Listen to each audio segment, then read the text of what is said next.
Sports Talk. Week 1 NFL in the books. Big Lions win this weekend, Sunday Night Football. Big shout out to our own Jet Li. Happy belated birthday to the man. I think he turned 21 yesterday, something like that. I don't have a drink tonight, but we'll cheers to Jet. Happy birthday, sir.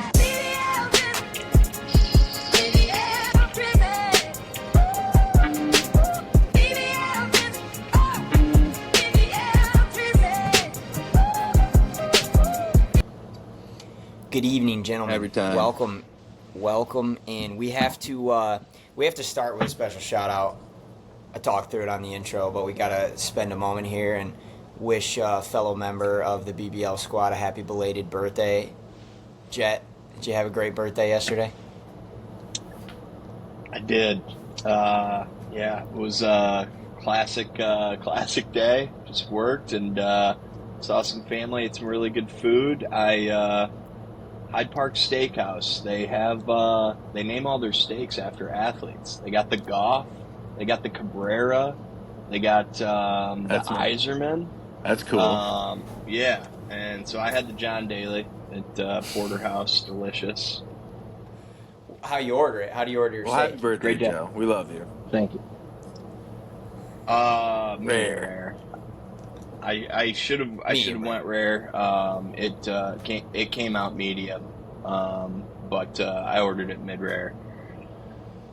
Shame. Well, I'll eat it raw. Happy birthday! Honest. I was say I like it. Happy birthday, Joe. It's still got a pulse to it. It's still got a pulse to it. Almost. Everyone, drop a happy birthday in the comments for our guy. All right? Yeah. Drop it in the comments. Like it. Subscribe. Flood the chat. Throw us a subscribe for Joey's birthday, please. We're trying to get we're moving Joey's up the birthday. we're moving up the ladder. But no, for Joey's birthday, man. we're going to try to get 28 subscribers for 28 years old. Yes. And watch our YouTube shorts. Send them to your family. Yes. Yeah, share those around, like, they're subscribe. family friendly shorts. That's a tongue Everyone twister. loves them. You say it, Joe. Family friendly shorts. No, you fucked up too, see? All right. We are going to start tonight talking about the game of the week. It seems like every time these two teams play each other, it's a classic. Sunday Night Football, our Detroit Lions hosting the LA Rams. Rams were pretty beat up on the line going into the game, and then they lose, obviously, another tackle. They lose Puka in the first half, but the first note that I want to make about this is Matt Stafford played out of his mind Sunday night. He single-handedly kept the Rams in the game. He played an unbelievable game. Shout out to Matt. Really happy we have Jared. Glad you're out of town. But shout out to Matt. You played out of your mind. Joey, we're going to start with the birthday boy tonight. Just kind of give us your thoughts on game one. What were some of the positives, maybe negatives if you saw any, and how do you feel moving into next week? I absolutely love Ben Johnson. Dude, we can do anything. And granted, obviously all of our players are studs. The roster's stacked top to bottom. But seriously, if we need a drive, he gets us exactly what we need to do. The overtime, I mean, that's the most memorable drive just because it was, the last thing. But I got home. I was at the game. I got home at like 2 a.m. and just turned on YouTube and watched the highlights of the game. And our drives were so calculated. I don't know if anyone was betting the game, like all the Detroit unders players hit, even though they all played well, but our drives were so long, we chewed clock on every single drive. And the ball was spread so evenly, nobody was hitting their props outside of the GOAT, Waymo. But no, it was, the offense was just firing on all cylinders, and I don't think I've ever been more excited for a defense. That first drive where we got a 3-and-out, oh my God. Unreal. I'm super excited for the season. I forgot to mention this. Jet was at the game, so the atmosphere looked insane, but what was Ford Field like? Was it electric? It was cool. I was at the playoff game for the Rams last year as well, and I will say that was obviously much louder. It was playoff atmosphere. I think the fans are a little more rusty than the team. I'd say the den needs to do a little bit more defending. We had some people sitting down on third downs. Not as much noise. It was definitely loud in there, but I think we've got some work to do. Can't have that. Got to be better next week, boys. Stark, kind of your takes on the game, positives, negatives, if there's anything you got. No, I was thrilled watching the game, and I took away a lot from it, thinking like I've never seen a Lions team tackle like this team does, or like the teams that have in the last 2 years. Anzalone just blowing guys up like behind. I think he had 5 tackles for loss, all on like screen plays and things like that. They just have guys that are making plays everywhere on the field, and you look at their offense. Amon-Ra had 13 yards, and they still dominated. Laporta had 45 yards. Jack Campbell on defense played, and then, Rodrigo's hopping in there. Rakestraw hops in and makes a play. Carlton Davis looked like a vet, just a good veteran. And the thing to take away from this, too, DJ Reader wasn't even playing. And our run defense was awesome. They had nothing on the ground. The one thing I will say, going into next week, Stafford gets that ball out so fucking fast, and we still had pressure on him. Anytime a quarterback either A, can run or can't get it off, like he can't snap it, or you don't have a Cooper Kupp that runs those quick routes, they're gonna get 5-6 sacks a game, because Hutch gets in there. Davenport looked good. It was awesome. I mean, it wasn't the perfect game on the offensive side of the ball, but it was great. I loved the Montgomery drive. I will run through a brick wall watching that thing over again. He was awesome at the end of that game. So running backs are going to win this team a lot of games. I'll say that as well. Our 2 running backs can do it, and our offensive line's amazing. So, no, awesome start. Great start. Yeah. No, and I don't have much more to add to that. Obviously, to get the win in that type of game, huge. You almost feel like you stole one there, to get to 1-0, and definitely better to be sitting 1-0 than 0-1 moving into the next week. Obviously the story of the game is JMO. And yep. I called it, we called it, that this was going to be JMO's breakout year. I hammered Vegas had his line set at 38.5 for receiving yards. I think he hit that on his first reception. I think his first reception was 39 yards. It might have been 36, yards. But he goes for 134 total yards. Obviously the 52-yard touchdown.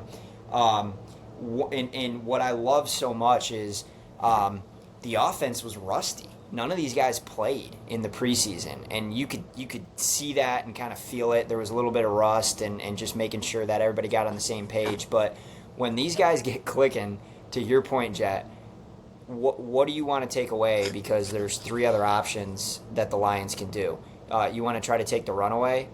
We'll go to the passing game, and on the passing game, are you going to play 2 high safeties and take JMO away? Then we'll eat you up underneath with Laporta and Amon-Ra. You're going to try to take Amon-Ra and Laporta out of the game, which was obviously the Rams' game plan. They weren't going to let Amon-Ra eat him up on the quick slants in the middle of the field. And then JMO goes crazy. So I'm really excited. We had high expectations going into this season, but I feel like just the plays that were being made and the improvements on the defense, JMO coming into his own, it's Super Bowl or bust, right? Oh, yeah. Yeah. I'm always going to love this team regardless.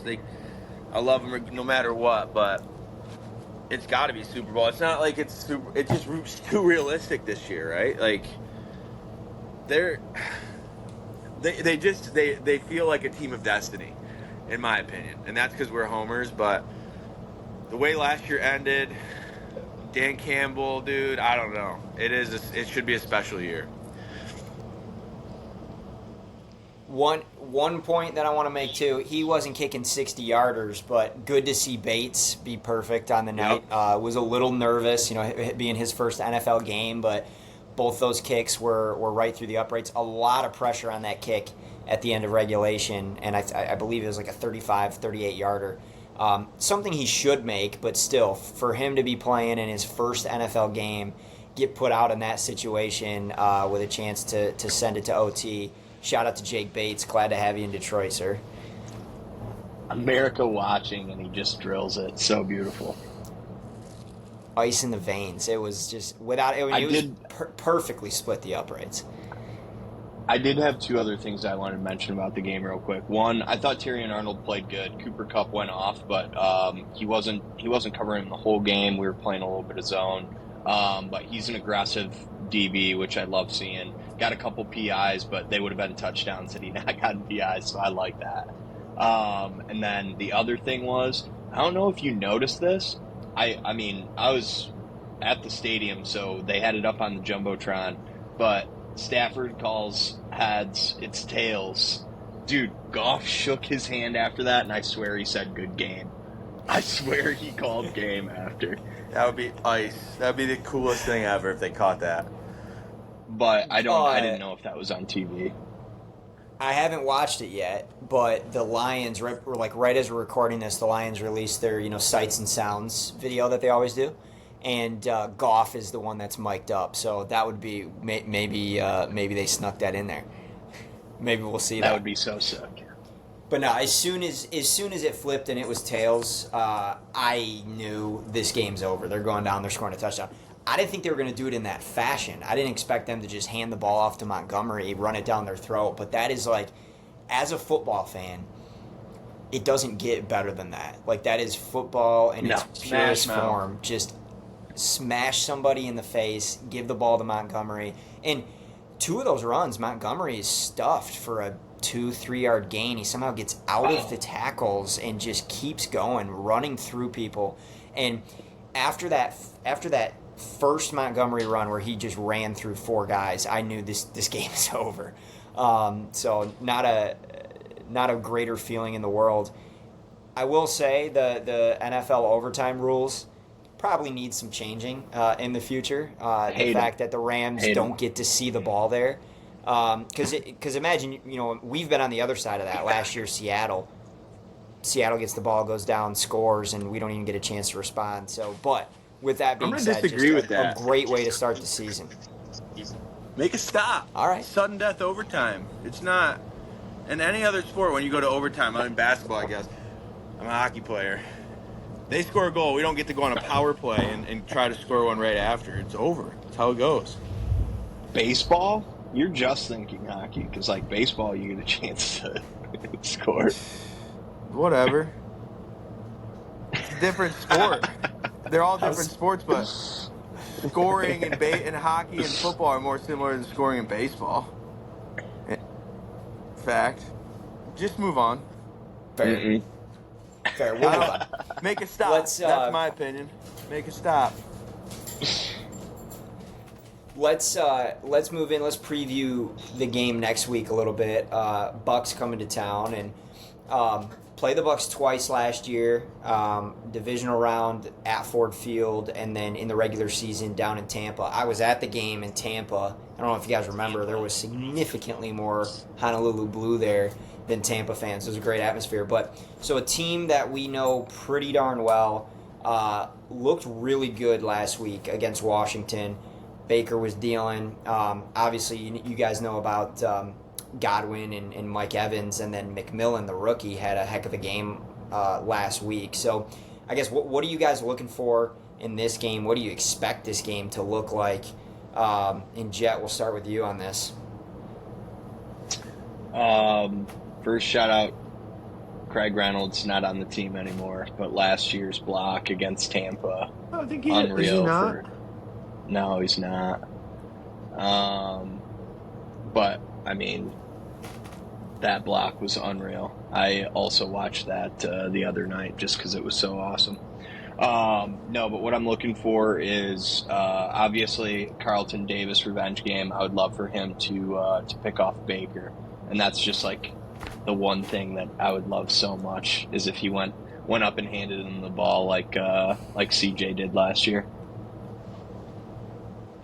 Very excited to see Carlton in that game. A little bit of a revenge game.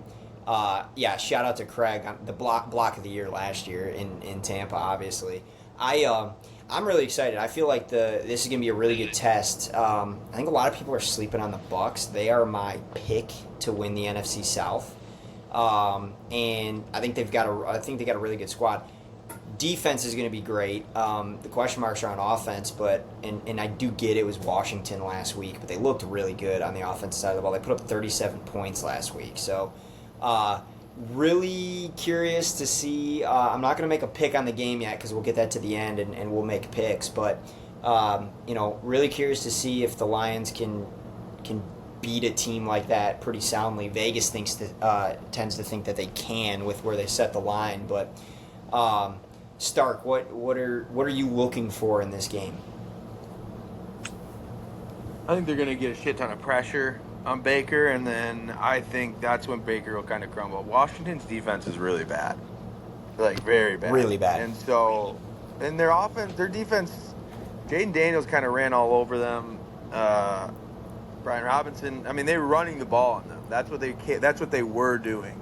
So if I envision anything, I think we control clock. And we force them into a lot of situations where, Rashad White did not have a lot of rushing yards last week. Coming into Detroit, not going to be able to run the ball very well, I don't think. So I think the pressure is going to get to Baker, and it'll force some turnovers, and we'll see the true Lions defense. Stafford was on demon mode last week. I mean, there was only one quarterback in the league that could have sustained that pressure and did what he did, and it was him. Like, I don't care who it is because that release. So I just don't see Baker doing that. Washington wasn't getting any pressure on him, so Hutch gets a couple sacks this game, and like Joey said, Carlton Davis would be a great pick. I could see Branch getting a pick this weekend too. Branch could use a bounce back game. I obviously love Branch. Not that he played a bad game, but he missed some tackles, missed that interception, so I could see him coming out in a bit of a bounce back. One of the things I'm keeping my eyes on. Go ahead. Last thing I was going to say is Anzalone is the best player on our defense. He's the most underrated player on our team. I'm obsessed with him at this point. He's won me over. I did not like him when he first got here, but that dude reads a defense. Joey, I feel like you disagree with what I'm saying. That guy is the smartest fucking dude on the field. He reads the defense. I was watching some clip on YouTube the other day, or I don't know what it was on, but it was like field view of him, like, scoping out one of the plays, and dude, he is so fast. He's explosive. He hits hard. He's awesome. So I think he's the unsung hero of our defense. And the other thing is, did you guys see C.J. Gardner-Johnson's first game back in Philly?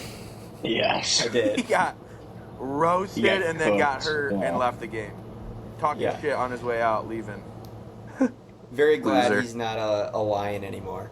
But me too. No, one of the things, before we move on to the next topic, but one of the things that I just want to know, I'm keeping my eye on this.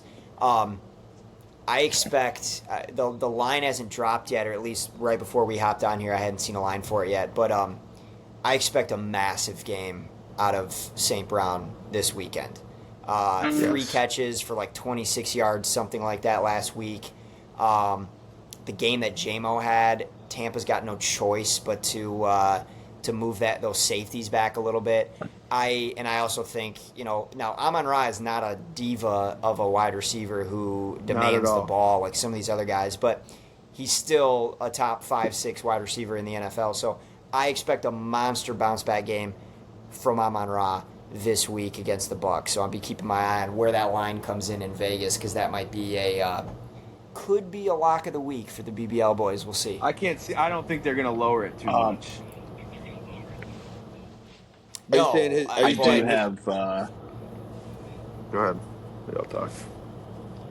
I just wanted to correct myself. Greg Reynolds is still on our team. Yeah, I thought so. He's just not on the running back depth chart because because Baki is our RB3. Yeah, I guess he hurt his leg in preseason, so he's not on our running back depth chart. I swear I looked before the game. He was on the sideline the other day. I saw him from watching the game. Was he dressed? Yeah, he was. To play? Yeah. Interesting. I thought he was. No, I actually agree with you on Anzalone, by the way. That's how much trust we have I in you, hated Joe. We games just when believe we first automatically got. that you're right. Yeah, no, I gotta fact check myself. I need people check up from the neck up. Oh man.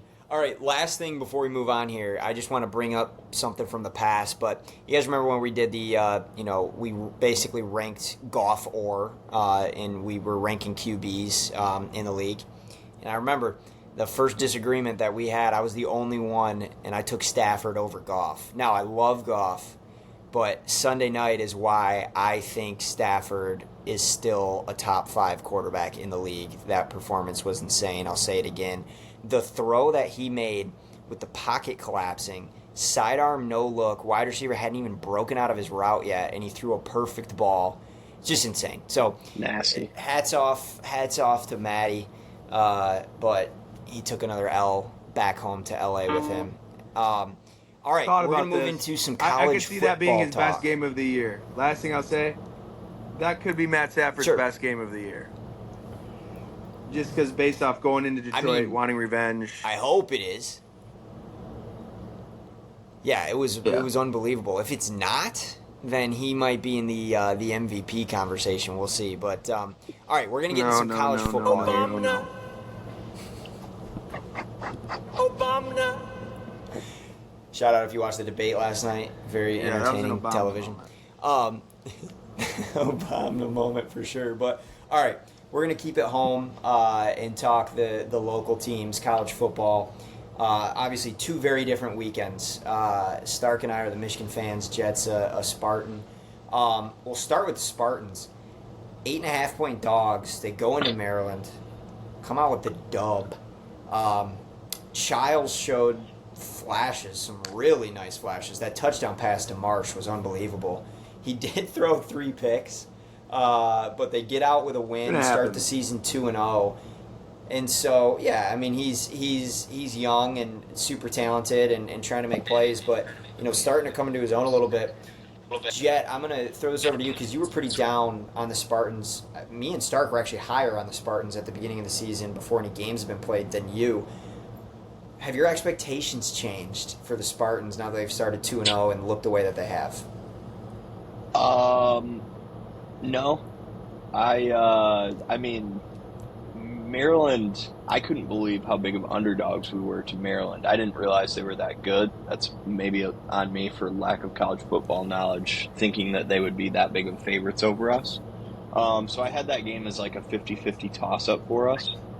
I stated in when we were talking about whether or not they were going to go over/under, Boston College is going to be a miserable game for us.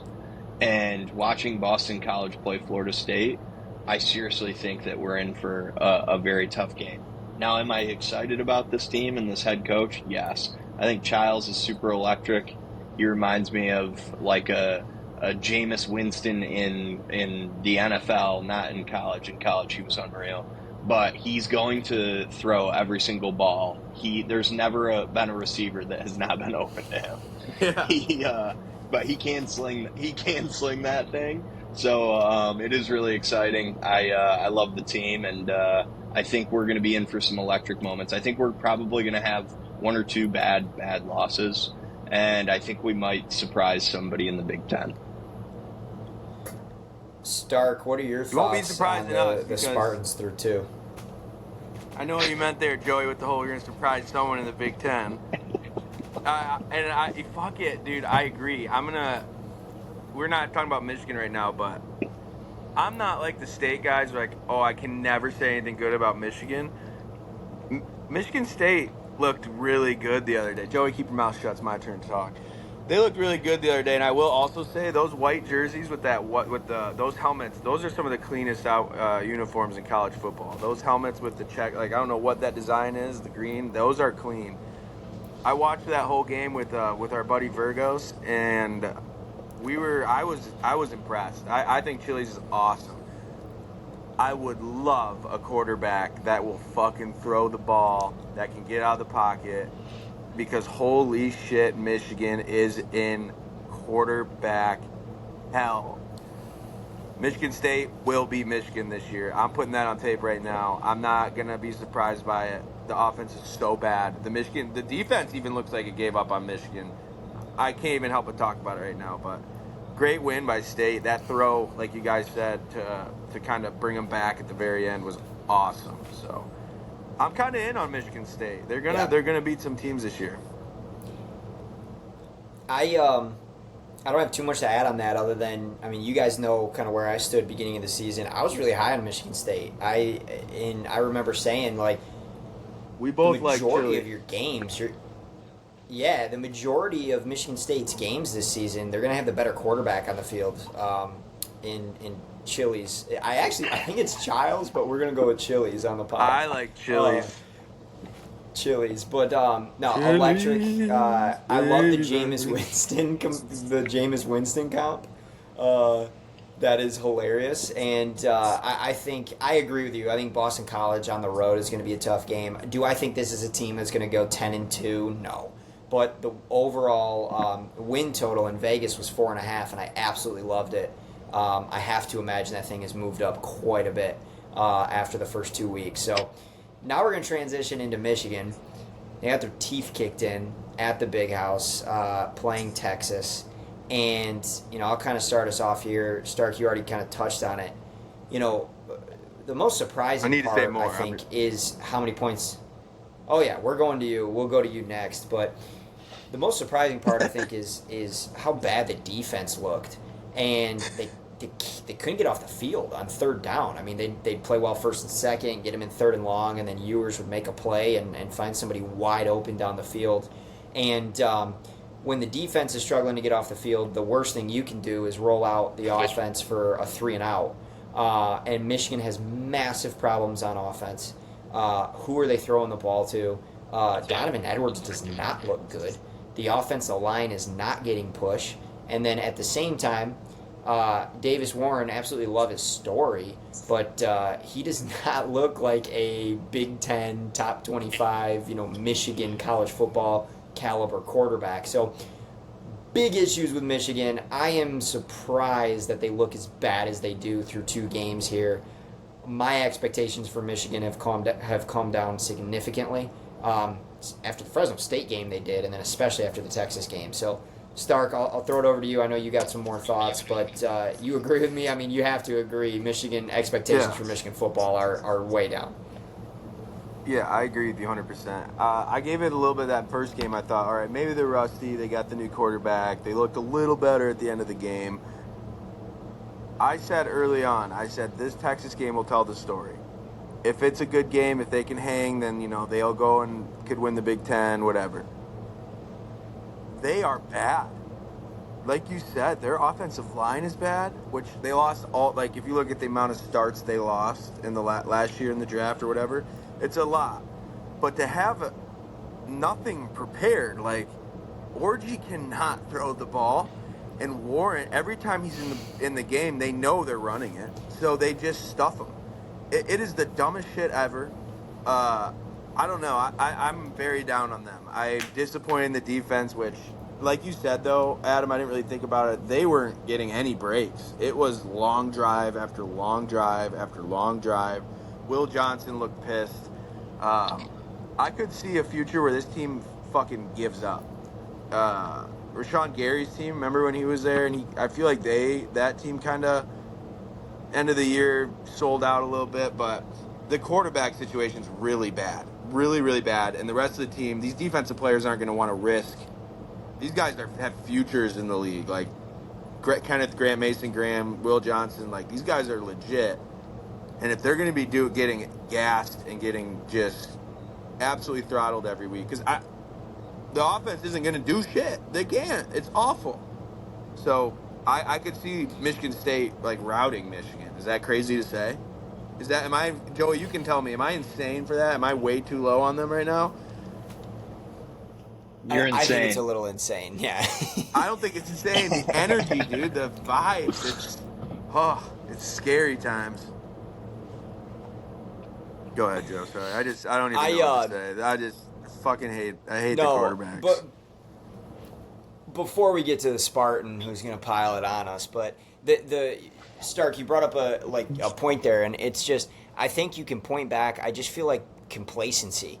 You win the national championship, and then they kind of just said, all right, cool, we're going to relax now. They didn't go into the portal, try to address any needs. I mean, Kirk Campbell, their offensive coordinator, probably not a power 4 level offensive coordinator. Your quarterback room, this might have been the best like crop of quarterbacks to enter the portal ever, and we didn't even try to go get one. We said we'll roll with it with Alex Orji or Davis Warren. So it just feels like very complacent. And then the last thing that I'm going to say before I go over to Jed is what I've seen so far, kind of scheme wise, they're trying to run the 2022-2023 Michigan offense and the 2022-2023 Michigan defense. The problem is, in 2023, on the offensive side of the ball, you had the horses to run it down people's throats. You had the best offensive line in college football. You had J.J. McCarthy. You had Blake Corum. You had NFL players on both sides of the ball. When you are inferior talent-wise, you're not just going to line up in the trenches and run it down somebody's throat. You got to get creative, and there's been zero creativity. It's like they went into the Texas game acting like we're the better, more talented roster, and we're just going to play Michigan football and win this game. So, Jet, I'm curious as a Spartan fan, kind of your thoughts on Michigan and your expectations down the stretch. Yeah. So I was a big Michigan fan this week. Shout out to you guys. I let you down big.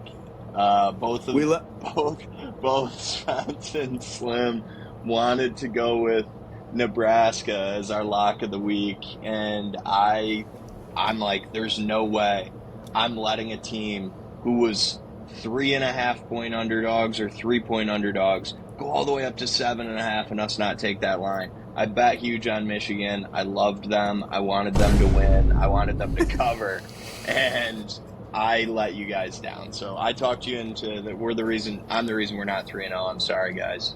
We'll get it back next week. Bunch of takeaways from the game. Yeah, we'll get it back next week. The thing that just devastated me the most is, I'm gonna say first coaching. Holy shit, dude! Who's your edge rusher? There's a brother on the team, Graham. Mason Graham is the D tackle. Mason Graham, yeah, the D tackle, dude. I'm sorry, he's a D tackle. They were lining him up on the edge, and then they were dropping him back in pass coverage. Yeah, and then they were dropping him back in pass coverage, and I'm like, dude, this defense actually is not that bad.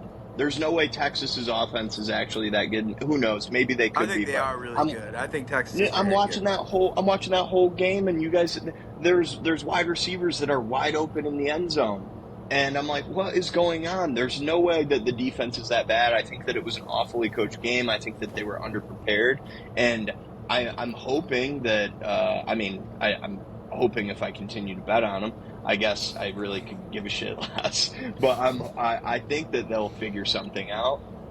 It does eerily feel like the Rashawn Gary team where they could totally just give up because they do have, Rashawn Gary is one of the best defensive players in the NFL right now. Yeah, and he sold out that last year.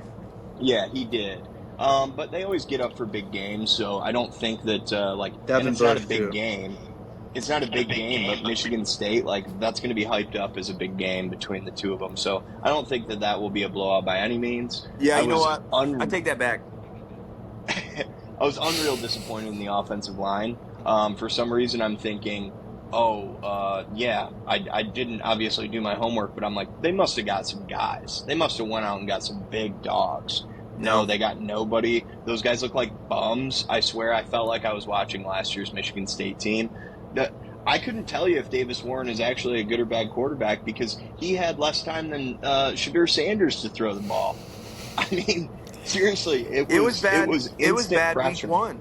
It was against bad Fresno. Week 1. He had no chance. No, and I don't think he's good. He doesn't look like a quarterback. He looks like a deer in headlights. He's scared.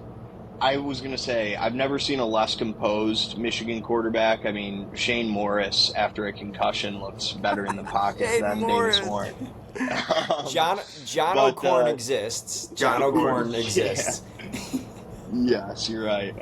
But no, my highlight for Michigan, to give you guys some good things, is I think that Texas's offensive line might be the biggest, scariest offensive line in college so football this big. year. They're so big. They're just mammoths out there. So I think that your defensive line could actually be a little bit better. I think that it was bad coaching, and I think that, you guys are in quarterback hell. The fact that, like, Cam Ward was in the transfer portal and Aiden Childs was in the transfer portal, and I don't think he had a chance at Childs, but, like, Cam Ward, you're telling me he wouldn't go to a national championship roster? Dude, if Sharon made the call?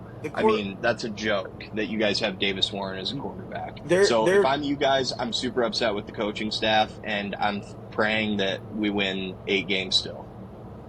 I'm going to jump in really quick at that, too. Dude, there was, like, quarterbacks like Trevor Van Dyke that left Miami and went to Wisconsin. And you got that guy, Malachi, what's his name, that went to Boise State? Nelson. He's not even starting. He's not even starting for them. He's a 5-star quarterback, and I don't care if he's whatever. He would be starting at Michigan. They didn't even, like, give a shot. Like, hey, here's a kid that maybe has a bad fucking attitude, but we'll put him in as a backup if he has talent. They don't have talent. They have nothing. And it's crazy. You're right. You guys are right. The only thing that's keeping me, like, with some, like, if that D-line could dominate Michigan State, they could keep that game close, but the offense won't. Bet Michigan under point totals. That has to be a hit. Or the kicker's really good. That's a positive thing. He's fucking good. But nothing else is. So. Maybe the best in the country. So he's sick. We've got a sick kicker. But yeah, no, it sounds like we're all on the same page, and I think, it ultimately falls on Sharon. I mean, it's his first year as coach, and I mean, I could throw out a million names of QBs that are in new places that would be starting at Michigan.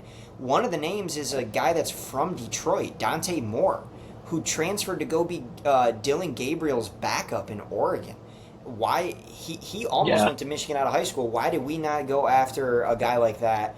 Van Dyke. I mean, even Ohio State gets 2 guys in the transfer portal, blue chip QBs in the transfer portal. So the only thing that I'll say as far as hope goes kind of for the future of Michigan football, I don't know if very many people know this. We've got a 5-star true freshman sitting on the bench. He's 3rd on the depth chart, Jaden Davis. Who knows what he'll develop into.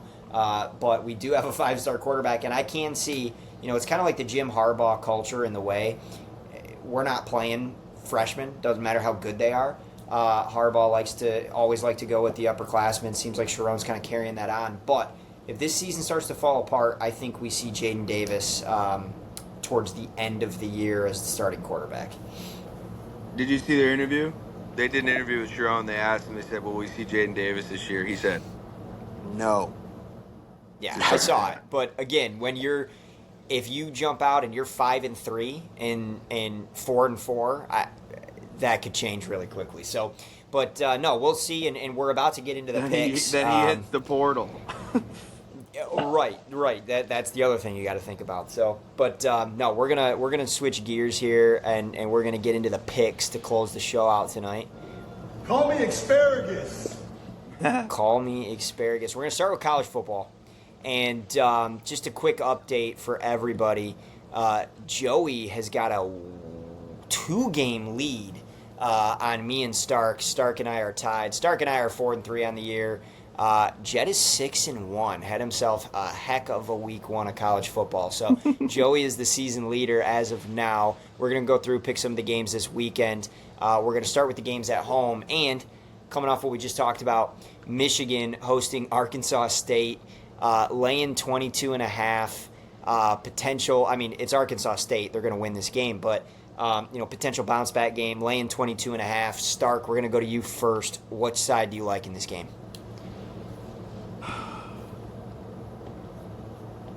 I don't know. Giving 22.5 points to anyone seems so stupid right now. Give me Arkansas State plus 22.5. Alrighty. Jet.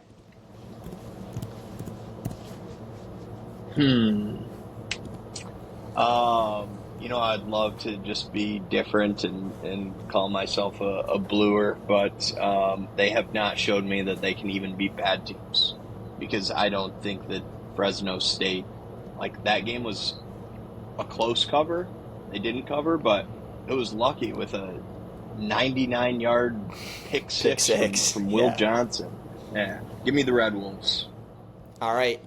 I am going to be different here. I'm going Michigan, and here's my reasoning. I don't think this is a game where Michigan blows them out from the jump, but I think with all the new players, you're going to be trying to score points, and you're going to have your starters on the field late into the fourth. I think it's a last-second cover for Michigan in this game. Give me the defending national champs.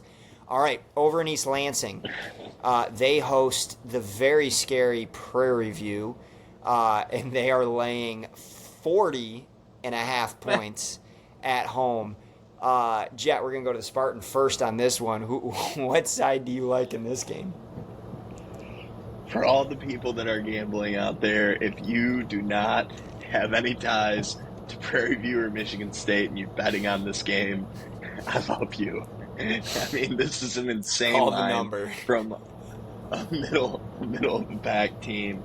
If Michigan State shows me that they can score and cover 40, I will be such a believer. I don't care how bad this team is, Prairie View, but I could never take Prairie View in this situation. Give me MSU. Give me the 40 points. Stark.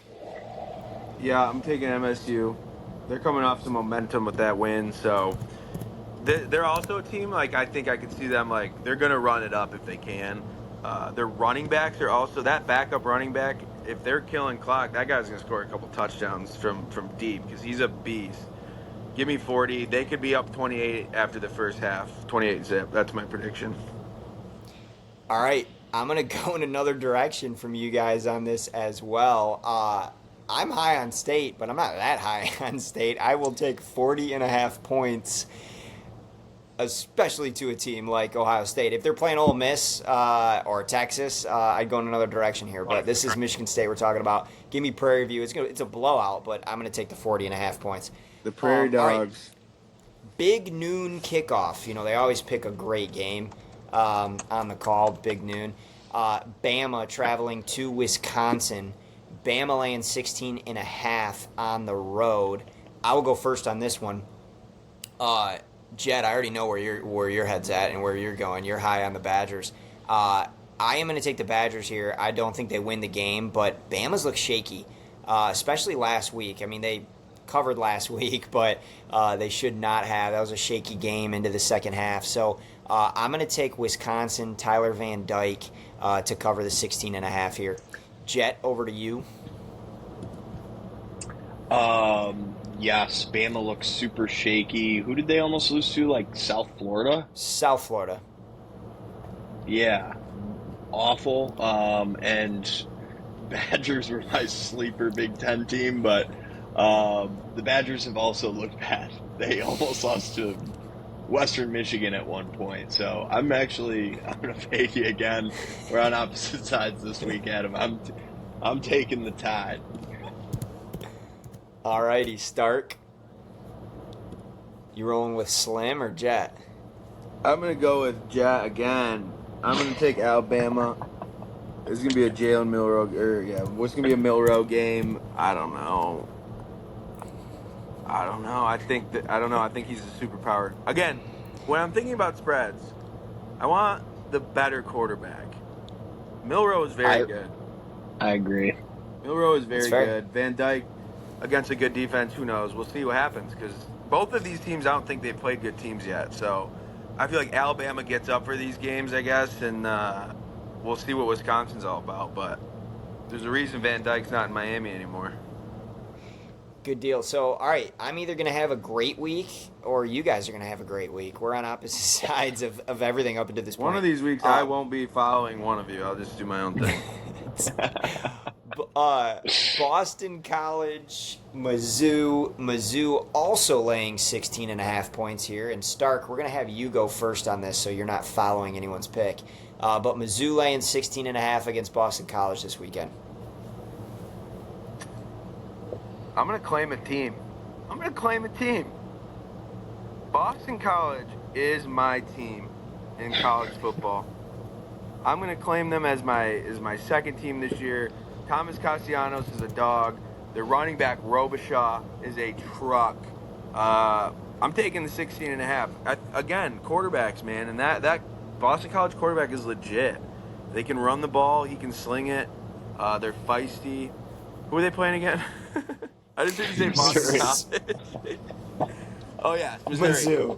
I'm pretty sure Luther Burden got hurt last week, so he left the game, didn't come back. So if he's out, that's a big shot for them because he's supposed to be like the best player in college football or best wide receiver in college football.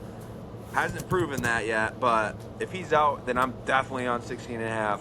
But either way, go Boston College. I like that quarterback a lot. All right, Jet. We differ here, Starkey. Give me Mizzou. I think they're a powerhouse. I think that Boston College is going to face a real team, and it's going to be a rude awakening. I'm with Jet here. We're on the same side. I love Boston College. Quarterback is a dog. Castellanos, not Nick. But I think Mizzou's a playoff team. Veteran quarterback. I believe I read this morning that Luther Burden is supposed to play, but he's probably still going to be a little banged up. But they've got too many weapons. Really good defense. Give me Mizzou laying the 16.5. All right, we go out to Oregon for the Civil War. Oregon State used to be last game of the year for both these teams, but with Oregon State not having a conference and Oregon in the Big Ten, they now play Week 3. Another game where the favorite is laying 16.5. Stark, we'll go ahead and start with you again. Are you taking the Ducks or the Beavs? Have the Ducks covered yet? They are 0-2 against the spread. That fucking running back for Boise State is going to be the Heisman. I'm going to call that right now. Gianti, whatever. That guy is unbelievable. Give me the Ducks to cover their first game of the year. I like Dan Lanning, and he's going to get them up for this game. We'll see, like, the true Ducks this week, I think. And I do still think they're awesome. I do think Dylan Gabriel might be a little overrated, but they'll come out swinging and cover that spread. They'll cover 21. That's what I think. Over 3 touchdown win. Jet. God, I'm just in such a rock and a hard place here because I hate Oregon. I bet them back-to-back weeks. They were the last leg of my parlay back-to-back weeks. They screwed me, and I was like, I'm never betting them again. But also I'm in a weird spot where Michigan State hijacked Oregon State's program, and we stole all their players, and I think that they are an empty shelf of themselves, and I think that they are probably going to get obliterated in this game. I do really like Dan Lanning, so fool me once, shame on you. Fool me twice, shame on me. Fool me a third time, I don't know what's going to happen. I'm taking Oregon. Quack, quack.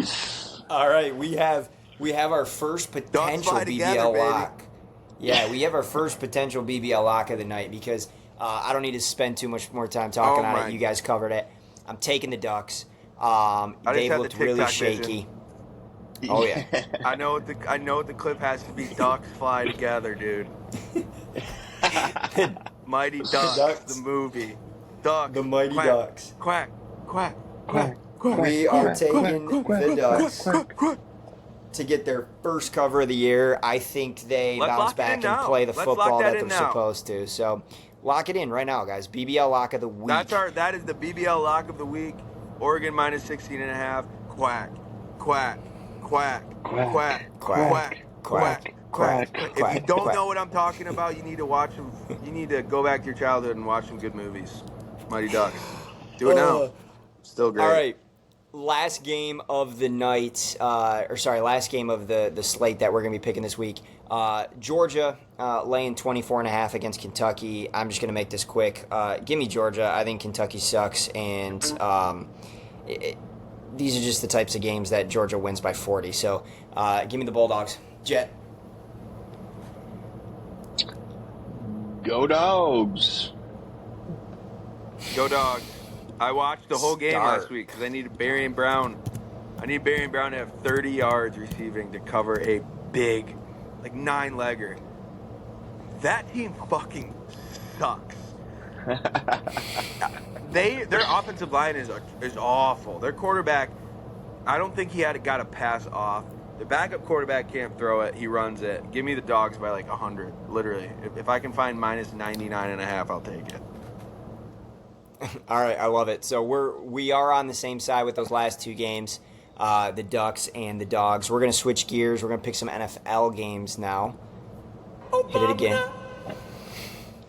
All right, moving into league. We're going to start tomorrow night. The Bills go into Miami for Thursday Night Football. Miami is laying 2.5. Important note to make here, Miami is wearing their throwback teals. Yeah, go ahead, Jet. Ooh, that's important. These don't count towards our season-long record. Are we doing separate for college and separate for NFL, or is it all the same? No. It's separate. We're separating college and NFL. Okay. So I can we didn't make NFL picks last week, so this is our first. Is this our first week? Yeah, this is our first week. Yeah, we weren't able to get together last week, so this is our first week picking NFL games. We're going to start with the Thursday Night Football game. Again, Miami's in the teal throwbacks. I have to make that note. Minus 2.5 at home. Jet, who you taking? This has cursed me in my gambling career. I always pick the cool team. Dude, the Dolphins are so cool. The jerseys, Tyreek Hill, getting arrested or detained, and then the celebration, he just rips off like a 75-yard touchdown. So sweet. And, dude, they're at home. Like, how do you not pick the Dolphins here? But then there's part of me that I'm like, God, I love Josh Allen. I'm in a fantasy league splitting it with Starkey, who's our number 1 overall pick. And he's just the man. So I don't know. I'm absolutely torn on this game. But when in doubt, give me the home team, the cool team, the fucking speedsters, the Dolphins. Stark. Give me the Bills. Those teal jerseys are so... I don't want to get us canceled, so I won't say what I really want to say, but they are so fruity. They're so fruity. I hate those soft-ass jerseys. Give me the Bills. Josh Allen's a dog. I truly don't trust Tua, especially in big moment games. I feel like he kind of crumbles. So, give me the Bills. And Tyreek's kind of a loser. Have you watched the video of that arrest?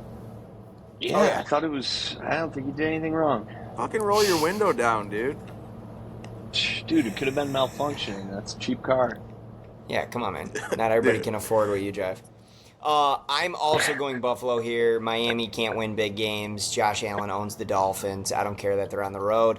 Give me the Buffalo Bills. Second game, Kansas City, Cincinnati Bengals. The Bengals looked awful last week.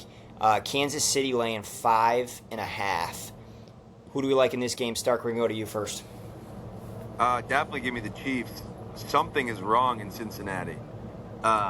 Their quarterback, their wide receivers. I get what they're doing. I get it. They are probably the 2 strongest players on the team, like consistency-wise, and they don't want to pay them. So I drafted T. Higgins in both my fantasy leagues, and all of a sudden he gives an interview. He says, "I'm so excited to put on a show week 1. I feel great. I haven't felt this great since coming out of camp." The next day he's out with a hamstring, and now he's out again. Something's up, and I think those 2 wide receivers are scheming, and they're saying, "Hey, let's see how bad they are without us." And Jamar Chase didn't even look good last week, so give me the Chiefs. I think the Chiefs are back to like high flying offense, what they used to be, especially if Hollywood Brown's back, because I read something that he's ahead of schedule for his return. So when they have Hollywood Brown, Xavier Worthy, and then Kelsey and Rashee Rice and Pacheco, holy shit, they're going to be very hard to beat. So give me 5.5. Jet. A couple things. One, I believe I saw somewhere Jamar Chase only played 20 snaps. What the? I think that's part of it too. Like he didn't train. He didn't go to training camp. He didn't play in training camp. I think that obviously missing your 1 and 2 receiver. Could you imagine if the Lions were without Jamo and Amon-Ra? We'd be calling Quintez Cephas. Well, no, we'd be pulling up the practice squad boys, DPJ, Yeah, Allen Robinson, and Tim Patrick would be yeah. better than their So other guys.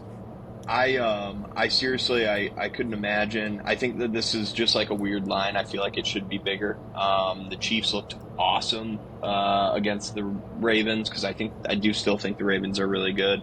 But their offense is just absolutely electric, and there are some haters out there. I have a couple friends that I think they would like to be different. I don't know, but they were like, "Oh, the Chiefs will not win their division this year." I mean, that's the biggest lock. I will. Yeah. I'll put my car on it right now that they win that division. Yeah. 100%. Jets whip on the line. Chiefs win the AFC West. So I'm guessing you're taking the Chiefs in And this game. they win this game. Yeah. All right. Yeah. They win this game. They cover 5. They blow them out. I don't need to talk too much more. I'm with you guys on this. Give me the Chiefs. Burrow's wrist doesn't look right. Jamar Chase wasn't in training camp. No T. Higgins, and something's weird. I Something had weird's that going same on. surgery he had. Hard to come back from. It was brutal. My hand, it looks fucked up. But Joey knows he got a fucking notch wrist. It's all fucked up. But no, like the weakness, I could tell when he was like picking that, like the way he was moving it and picking that bottle up. I saw, which might be stupid, but Yeah. it just feels it takes a long time to get strength back when you have something like that happen. Yeah. No, something's not right in Cincy. So we all took Kansas City there. Moving on, we are going to pick the Sunday night game. Chicago and the exciting Houston Texans. Houston laying 6.5. I'll go first here. Gosh, I want to take Houston so bad. But when I really kind of dig down and think about the game, Chicago's got a really darn good defense. Caleb Williams looked terrible in week 1, but I expect him to learn some things and understand he can't do the things he did in college and the NFL. I just think primetime game, they tend to be lower scoring, kind of grind it out. Give me the Bears plus 6.5 on Sunday Night Football. Jet. I'm such a square for this. I'm taking all the favorites. Give me the Texans. I'm super high on C.J. Stroud. I think that offense is absolutely insane. You have the best wide receiver room in professional football in Tank Dell, Nico Collins, and Stephon Diggs. Joe Mixon looked like the best he's ever been. It's absolutely insane. And C.J. Stroud, I don't think he had an amazing game last week, but I think he had a pretty darn good game. And I'm willing to bet the Colts defense is above average. Now the Bears defense is unreal, but their offense scared me because I've been a Caleb Williams stan. I think he's going to have a good year, but not this game. I don't think it's going to be game 2. Give me the Texans -6. Alrighty, Stark. Which side you on? Oh, I was with Joey. Me and him have been truly, for some reason, defending Caleb Williams' honor really hard in a group chat together, and it was a tough blow for us week 1. We took some heat, but I don't think this is the game for him to. I mean, I don't know. We'll see who he is because this is a primetime game. I feel like when quarterbacks go head to head and there's like some like 2 good quarterbacks, they play. There's a little extra juice there. Some motivation, like when you see Mahomes and Allen go against each other, they're always, I feel like they're just going off. I think the Bears' offensive line is really bad still, and I do think Tennessee's defense is good. They have Snead there now. That Tavondre Sweat looked really fucking good. So they could be good on defense, and the Bears' defense is really good, but I think Houston's one of those matchup-proof teams now on offense, like the Lions or like the Chiefs or like maybe the old Bills. It won't really matter how good a defense is because they have so much they can do. So Mixon is the key there. He looked so goddamn good. I knew he was going to be awesome there. Their top 3 wide receivers all had over 7 targets, and they all have a different purpose. So Diggs is obviously the red zone guy. Nico's going to be their chunk play, and then Tank Dell is going to take the top off. They're exciting. the Houston Texans to cover for this week, and then I could see Caleb Williams maybe starting to get some rhythm after, but it's not going to happen now. All right. Then we'll stand up for him, Joe. After that, we can start. Yes. All right, we're going to move to Monday night in my hometown of Philadelphia. Hometown for the moment. Atlanta coming to town. Kirk Cousins off of a brutal week one. Philly laying 6.5 as well. Monday Night Football. I will make this quick. What's up with the sixes? The Devils on the fucking board this week, man. Yeah, 16s some and weird sixes. numbers. Don't bet the board. That's Some weird scary. numbers this week. So I'll start it. I don't need to say too much. Falcons looked like Arthur Smith Falcons last week. I don't think Kirk is 100% healthy. Philly at Monday Night Football, that is not an easy place to play. Give me the Eagles minus 6.5. Stark. The Saquon Barkley Eagles are different. He's a freak, and he looked good. Hurts isn't going to have to do as much this year, which is scary. You know what I also noticed that week one, though? A.J. Brown already looked like he was bitching on the bench. He did score that big touchdown, but give me the Eagles here. I was kind of on the hype train for the Falcons, but they did look really bad week one. Ray McLeod led the team in targets. What the fuck is that all about? That was an Arthur Smith tribute moment to say, all right, Drake London, Kyle Pitts, Bijan, nope, Ray McLeod. So, yep, taking the Eagles. I think they're legit. Saquon is terrifying. All right, Jet, you riding with us or you against us? This is a complete ride. I also kind of thought the Falcons might be like sneaky this year. They still could be. That division might be cursed. I think that Kirk looks so bad. I had his over in passing yards, and I don't even know if he eclipsed 150. It was an ugly game. Kyle Pitts' touchdown was wide open. There was nobody within Anywhere near him. 20, 30 feet of him. So they got field goaled to death. Justin Fields didn't score a touchdown. There were no passing or rushing touchdowns. Two of from the those Steelers. situations this week. 6 field goals. They got field goaled to death. And the Eagles will be scoring touchdowns. So I don't see a situation where the Falcons actually keep this close. I think that this is a blowout Monday Night Football game. I like the Eagles big. All right, BBL sweeps the board on that game. We're going to finish. Our last pick of the week is the hometown team at Ford Field. Tampa Bay coming to town. This line is sitting at a full touchdown right now. Lions laying 7. Jet, we're going to make you go first on this. What side are you betting? Before you guys pick, know that I will be defending Den again this week. I'll also be defending the Den. Yes. Starkey will be there too. So I honestly think that this will be a blowout. I do such a homer thing to say, but I think that we're the best team in the NFL. I think that the Buccaneers just ran into one of the worst defenses in the NFL last year. And, Mike Evans is awesome. He looked great. But I don't think that Baker will have that much time. I think the pass rush will be getting home a lot. And I think we beat him big. So I'm laying 7.5 on DraftKings. Well, All right, you heard it. You heard it from the Sharp himself. Stark, where are you at on this game? I think, Joey, did you say earlier, someone said, I don't think Tampa Bay's defense is that good. And so I could see where there's a scenario where the Lions could go on a stretch of scoring on 4 or 5 straight drives, and then they will stop the Bucks on 3 of those or 4 of those drives, and that's the spread. I just think they're gonna come out and they're gonna. Last week was not a game where they're going to come out and show all the goods. They just had to win that game because they knew Rams were going to come out swinging. And now we have another chance. It's like the reassurance tour. That's what I was thinking the other day. It's not a revenge tour because we're playing the 2 teams we played in the playoffs last year. It's like a reassurance yep, we kicked your ass last year, and now we're going to fucking do it again this year.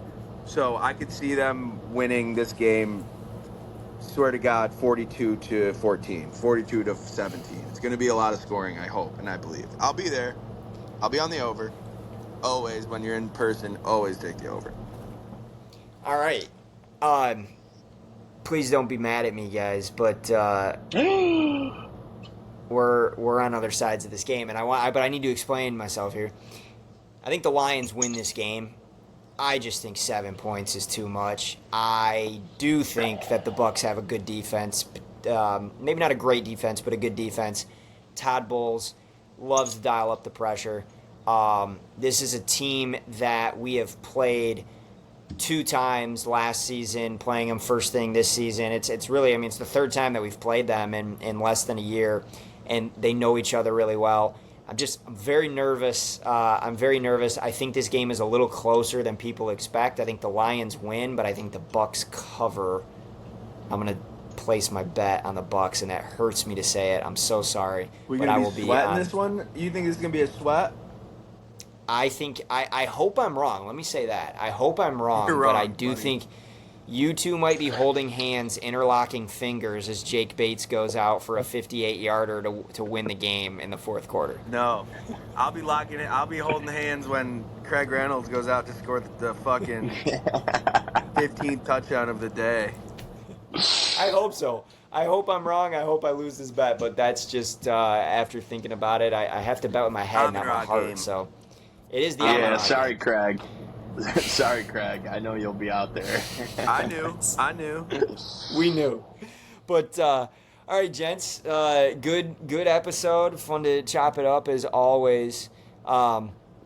Really quick, I want to make a note to everybody watching. Nobody needs to know about week 1 10 to 10K challenge. It didn't happen. It was kind of like a test run. We weren't actually being serious about it. Starkey picked Dalton Kincaid. It's not your bad, dude. He had 1 target for like 11 yards. Yeah. It was stupid. There was But, a lot of guys that happened to this week, I noticed. So not my bad. Yeah, kind of weird. Week 1's tough to bet. But for all the listeners out there, and then I'll clip this and put on the socials as well, but we are doing the BBL Sports $10 to 10K challenge. And I'm sure if you bet, you've heard about this. You start with $10 and you double your money until you get to 10K. We're doing a little different, though. We're going to be putting the time in and research and make sure that our picks are backed by statistics and not rush into judgment. And we're just doing 1 parlay a week, strictly the NFL, mostly player props. We might be throwing in some alternative spreads and stuff in there, but starting with $10, and by week 11, when we sweep the board here and we hit 10 straight, because I know that we will, by week 11, you're going to have $10,000. So follow the channel. Make sure you're tuned in so you can join the $10 to $10,000 challenge with the BBL boys. It's a blessing that we lost week 1 and not week 10. So Yes. you can Exactly. think about Would that way. much rather You got lose week the 1. loss out first. Yes. We actually saved $10,000 by doing that. We did. You're welcome. You're very welcome. And now we're dialed in. Now we've seen the teams play. We've seen week 1. We know the matchups. We're going to be dialed up for week 2. I am going to guarantee. I'm going to guarantee Ooh. a win. Shaheed. A win this weekend. We will have $20 in the love account next that. week. Talking about it, I'm guaranteeing it. So, but Never mind. I'm not going to try to pawn that one around. Go ahead. okay. I know who I'm All taking right. already. Well, with that being said, we hope everyone has a great weekend. Enjoys watching their football. Tune in. We'll be getting some bets out on the socials. The BBL Lock of the Week for college as well as for the NFL. Go Lions. And with that, I'll be wrapping them on the course this weekend.